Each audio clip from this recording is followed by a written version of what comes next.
mutuelle yi nekk ci département Guinguinéo yépp dañ leen a jox ay matériel de bureau ak informatique. conseil départemental Guinguinéo nag moo def loolu waaye yemu ca daf caa boole 2,5 junni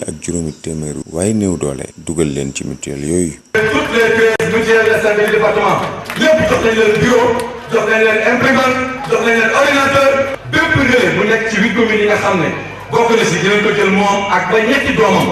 ñu bokk ci CMU bépp handicapé bu nekk ci département bi dinañ ko jël ak ñetti doomam ñu bokk ci programme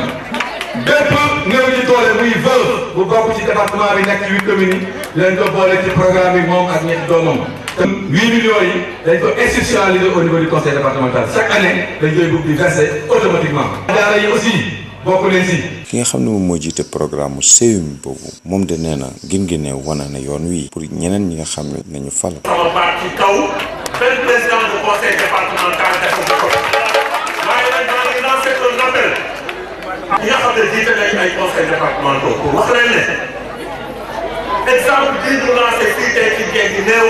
dafa war a jox tax loo xam ne ñëpp dañu war a jox ku nekk da nga war a wax ne man dinaa góorgóorlu ma mel ni Malick Ndour wala ma raw Malick Ndour. wooteb directeur wu CMU boobu nag yemul ci ñi ñu fal rek waaye nee na képp koo xam ne bëgg nga leen a gunge ci programme bi nga xamee ni day fexe ba sénégalais yëpp buñ bëggee faju mu yomb war nga xool ci nii Guinguinéo doxee.